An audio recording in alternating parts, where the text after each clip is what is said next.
Bwana, kwa jina naitwa TX Worldwide na leo tumekuja maeneo ya Muholo na huu mtaa tupo mtaa wa uwanja wa Fisi na hii ni The Street. Bwana, Muholo tumefuata malighafi moja kali sana. Tumemfuata msanii ambaye anaitwa Dilla Cruz. Dilla Cruz tutapiga naye story 2-3 kuhusiana na maisha yake ya muziki pamoja na maisha mengine ambayo kabla ya muziki alikuwa nani, alikuwa anafanya kitu gani, alikuwa anafanya issue gani. Bwana Dilla Cruz, unyama kama kawaida. Unyama. Bwana, huu mtaa kwanza tuanze na huu mtaa unaitwa uwanja wa Fisi. Kwa nini unaitwa uwanja wa Fisi? Mtaa unaitwa uwanja wa Fisi kwa sababu hapa Fisi zamani walikuwa wanaishi Fisi na binadamu au? Wanaishi na binadamu. Kwa Fisi yenyewe walikuwa wanaishi sehemu gani? Kipengele gani? Hii raundi iloka hapa. Hiki kipengele hiki chote hapa ndo walikuwa wanaishi Fisi. Maana miaka 60 huko. Sasa miaka 60 mjomba, unatuambia wewe umejuaje sasa mjomba? Mbona kama unatufunga hivi? Story wa babu zetu wanatuambia tulipokuwa tunaambiwa hapa na hapa ilikuwa nakaika hapa kwa hivi hapa kwa hivi hivyo. Kwa hapa kote area hiyo yote walikuwa wanakaa Fisi yani. Kipindi kote mapoli hapa, kote mapoli matupu. Kwa makuzi yenu nyinyi mlipokuwa mmeambiwa hapa ni walikuwa wanakaa Fisi. Na sasa hivi ulikuwa na uwanja wa Fisi. Mpaka nipe tofauti moja au mbili kati ya uwanja wa Fisi wa Muholo na uwanja wa Fisi wa Dar es Salaam. Uwanja wa Fisi wa Tandale. Wa Dar es Salaam, Tandale Dar es Salaam na hapa Muholo. Tofauti yake ni ipi? Tofauti ipo kwa sababu hii uwanja wa Fisi kutokana na mazingira halisia kwamba Fisi walikuwa nakaa hapa. Sasa sijajua Tandale ilikuwaje. Mjomba, mbona kama unachota anko afu unajua? Sijajua Tandale ilikuwaje, lakini ninachojua mimi uwanja wa Fisi yetu sisi kwa sababu Fisi walikuwepo na wanaishi. So ndio maana ikapewa jina la uwanja wa Fisi. Kwa hiyo hata familia, mama, baba wote wanakaa mtaa huu wa uwanja wa Fisi. Babangu mimi anafanya kazi pale mbele pale. Huko mbele tunapoenda pale mbele. Okay. Kwa hiyo tutapiga naye story mzee nini? Kabisa. Bi mkubwa naye?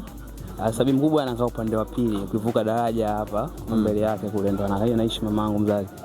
Kota, lakini tutapata nafasi ya kuongea na mzee pamoja na bi mkubwa, si ndio? Of course, bila shida. Na kuhusiana na masuala ya muziki, ilikuwaje mpaka ukaingia kwenye muziki? Muziki rasmi nilifanya tarehe mwezi wa 6 mwaka 2019. 2019. Kipindi uko hapa Muholo au uko nje na Muholo? Kipindi ambacho nimetoka mimi nilikuwa mtu wa kutoka sana, napenda kutoka, nakaa miezi kadhaa narudi nyumbani kutembea natoka. Kwa muziki wangu mimi nilianza kufanya sehemu inaitwa Vikindu Pwani. Ilikuwaje sasa? Yaani kurupu tu na imani ulikuwa sio moja kwa moja tu kwa Vikindu ukaanza na muziki. Ulianza na issue gani mpaka kaja muziki? Mimi pale nilikuwa mtu wa library. Nilikuwa na rusha movie, masuala movie, nyimbo nini. Kwa hiyo kazi yako ya kwanza mjini Vikindu ilikuwa ni library. Na kipi ambacho kimesababisha wewe mpaka ukaingia moja kwa moja kwenye muziki wa Singeli? Muziki wa Singeli nilianza kufanya kwa sababu ya nilikutana chuma kizito. Chuma kipi tena mjomba? Kuna mtu tulikuwa naye mahusiano naye. Kwa mwisho wa siku akanitenda. Unajua vijana na kipindi ndo naanza mambo. Kwa hiyo ilinitesa sana. Kwa hiyo nataka kuniambia anko, chanzo cha kuingia kwenye sanaa ya muziki ni mapenzi. Kabisa, siwezi kuficha sana nifiche ile. Huyo mtu alikuwa wa aina gani mpaka unasema mpaka mjomba akakuingiza huko kwenye stress mzito mpaka kaangukia moja kwa moja kwenye muziki, kwenye sanaa ya muziki? Kawaida tu kwa sababu siwezi kumzungumzia nikisema kwamba eti alikuwa eti mzuri sana, piskali sana. Unaweza kutoa kawaida. Kwa hivyo mimi nilikuwa namuona na appreciate, ndio maana nilikuwa nampenda. Na ulivyoingia kwenye sanaa ya hii muziki, vipi mapokezi kuanzia nyumbani na mashabiki, watu wa mtaani wale wanaokuzunguka ambao wanakujua kipindi kwa unaitwa Suma, Dilla Cruz, vipi support kwanza nyumbani, support ikoje? Support kubwa, nashukuru Mungu amenipokea vizuri, wananisupport. Kama unavyoona hapo kuna mtu zinakuwa napigwa ngoma zangu hapo. Ndio. Sasa hivi kwa napenda mwenyewe na fly na naomba endelee kunisupport hivi kama wanavyonisupport before. Kwa sababu kuna mambo mengi. Kwa mzee umesema ni maeneo haya hapa ndio umeshafika kwa mzee. Kwa hiyo tutapigana story 2-3 mzee pia, si ndio?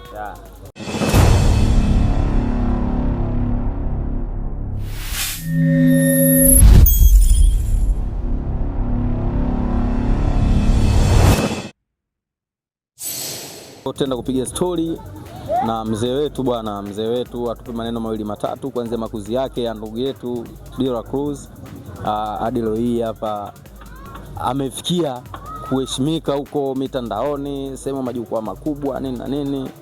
Tuko hapa na mzee wetu. Mzee, habari bwana? Hapa amani. Kwema? Amani kabisa. Shikamo mzee. Mahaba, habari gani zaidi? Safi bwana, sisi ni vijana kutokea Pulundu TV. Na leo tumekuja hapa Muholo, na huu ni mtaa unaitwa Uwanja wa Fisi, si ndio mzee wangu? Naam. Kwanza mzee wangu, jitambulisho, unaitwa nani kwa manufaa ya watazamaji wa Pulundu? Majina matatu, naitwa Ahmadi Ali Ukonda. Ndio. Mzaliwa wa Muholo. Kijiji cha Muholo Mashariki. Ndio. Kitongoji Muholo Mashariki. Ndio. Sasa mtaa Uwanja wa Fisi. Uwanja wa Fisi. Hapo mzee, kwanza kabla yetu ametuambia Uwanja wa Fisi kwa sababu alikuwa anaishi Fisi. Sasa mimi najua ni story tu, alikuwa yupo miaka hiyo mzee wetu. Kwa nini Uwanja wa Fisi, mtaa unaitwa Uwanja wa Fisi? Uwanja wa Fisi. Kifupi, Uwanja wa Fisi ulitokea tu katika mazingira ya watu wakatoa jina Uwanja wa Fisi, maana kwanza palikuwa panaitwa Majengo Mawili. Ikafutika neno la Majengo Mawili ukaingia Uwanja wa Fisi. Kwa hiyo kulikuwa hamna Fisi yote ambaye alikuwa anaishi hapa. Hamna. Anko, umetupiga chuma anko. Na mimi nilikuwa na wasiwasi na wewe anko, kwa Swahili kwa maneno yao, kwa jibu tuambia sio wanaishi Fisi, Fisi wanaishi vipi na watu bwana. Anko bwana alitupiga bwana mzee wetu. Si bwana mzee wetu, tumekuja hapa kwa niaba ya kuongea na wewe kutokana na mwanao Suma. Lakini sisi bwana huko tunamuita Dilla Cruz bwana, tushamzoea kwa Dilla Cruz, ndio jina lake la kisanii. Hebu muelezee kiufupi mzee wangu, Suma alikuwa mtu wa aina gani, au alikuwa ni mtoto wa aina gani kwenye familia yako toka kwenye makuzi yake hadi leo alipofikia hapo? Katika makuzi yake alikuwa mtu wa kawaida, lakini alikuwa mtata kidogo. Mazingira ndio ya kuishi, lakini huko mbele Mungu akajalia akatulia, akaondoka zake Dar es Salaam, akakaa. Baada ya punde nikawa nasikia tu mwanao anasikia namna funza muziki. Ndio. Lakini mimi habari sikuwa nayo. Nikawa naenda mpaka kuna siku moja nikamwona Channel 10. Nakawa na mojioji. Baada ya kurudi ndo akawa amekuja kuniambia, ndio mzee, mimi sasa hivi naangalia kuona kwamba bora nijishughulishe na muziki. Sawa ili mambo yaende. Nikamwambia mimi mwanangu nakuombea, nitakusupport kwa pale napoweza. Ndio. Basi ili mambo yaende. Na taarifa ya kwanza kusikia, nani alikupa taarifa hiyo kwa mara ya kwanza kabisa? Taarifa hizi za mwanao kuwa anafanya kazi ya sanaa ya muziki wa Singeli ulizipata wapi, au nani alikuletea taarifa hizo kwa mara ya kwanza? Kwa mara ya kwanza nilipata taarifa, kuna mtu mmoja alikuwa anaitwa Bakari Lwambo, huyu mwenyewe anamjua. Ndio alikuwa ameniambia bana, mimi kuna siku moja nimesikia muziki Mashujaa unapigwa, lakini nikasikia umetajwa neno Suma. Lakini nimesikia jina la Suma ndio kabla D Cruz. Ndio. Mimi nikabishabisha sana. Baada kubishabisha akaniambia subiri, ipo siku nitakuletea mimi kupigwa nitarekodi. Ndio. Kweli ulipopigwa ile muziki akarekodi, akaja akaniambia, akaniwekea kwenye simu yake. Na kwa mara ya kwanza uliposikia kwamba mwanao anafanya muziki wa Singeli, moyo wako ulijisikiaje? Labda kwa sababu ulisema uko nyuma alikuwa mtata na Mungu amembariki kidogo, mambo haya akayaacha na akaingia kwenye hiyo sanaa. Ulijisikiaje? Nilijisikia faraja kidogo. Ndio. Japo hajafika lengo. Ndio. Lakini nilijisikia faraja kidogo kuona katulia na anaangalia kupambania maisha yake. Ndio. Nikajisikia faraja kidogo. Faraja. Na vipi kuhusu support? Support kutoka kwako kumpa? Support kutoka kwangu. Alivyokuja nilizungumza, tulikaa, akanambia, nilizungumza naye nikamshauri. Na yeye akanielewa, akanambia basi mimi mzee nitaendelea kupambana. Mwambie pale ambapo panahitajika msaada wangu mimi, kama iko ndani ya uwezo basi nitakusupport, lakini ikiwa nje ya uwezo wangu itakuwa imeshindikana. Na kitu gani ambacho kikubwa ulimuhusia kwenye sanaa yake Bwana Suma? Kitu ambacho mwanangu labda kwa 1 2 3 msibi. Yaani unajua kwa sababu sasa hivi anaishi na watu ambao tofauti na jamii yake ambayo aliokulia, anaishi kwa watu wengine tofauti na nyumbani. Kitu gani labda ulimuhusia kikubwa ambacho hata mwenye nikimuuliza anaweza kukumbuka? Kumuhusia kwangu nilimuhusia madamu kaingia kwenye mpango wa sanaa. Ndio. Kwanza inahitajika awe makini, awe mwaminifu. Awe mtulivu, anaposhauriwa asikilize, akiambiwa hili sio fanya hivi basi awe anaelewa kwamba anaambiwa nini ili aende kufikia lengo. Na imani kwa maneno uliyoongea, na ndio maana kijana wetu baraka zimemwangukia bwana, kwa sababu sasa hivi majukwaa yote makubwa lazima aitwe, na imani hizo busara ambazo hizo muhusia neno tulivu imeingia kichwani. Naona kipi labda mzee wangu cha mwisho unataka kumuhusia tena leo hii, pamoja na kamera za Poruntu TV pale zikiwa ziko on, so maneno yanarekodiwa bwana, na kitu gani kingine ambacho kumuhusia kuanzia leo, kwa sababu muda uliomuhusia na imani alikupo bado hajavuka kwenye hatua moja, lakini sasa hivi ameshafikia hatua fulani tofauti na ile ya mara ya kwanza. Mimi kumuhusia kwangu, na muhusia kwanza namuombea kwa Mwenyezi Mungu. Ndio. Muombea dua ili Mwenyezi Mungu amuongoze. Ili kwenye mambo yake amwekee wepesi. Yanyoke ili mambo yake aende kufikia anapopahitaji. Bwana mtazamaji wa Poruntu TV, tumemsikia mzee wetu bwana, babake na Dira Cruz, Suma D, au sio? Na hapa ndo mtaani kabisa, mtaani kwao, na huyu ndo mzee wetu ambaye amemleta au ameleta hiki kipaji bwana cha kwenye tasnia ya muziki wa Singeli wa Rufiji, si mwingine ni Suma D. Tunarudi kwako Suma D. Suma mzee, umemsikia lakini? Nimemsikia, nimemuelewa vile vile. Umemsikia na umemuelewa, unamwahidi nini mzee mbele ya kamera za Poruntu TV? Kile ambacho alichoniambia ndio ambacho tunakifanyia kazi. Amekwambia nini? Hizo sipungu nifizo mesikia.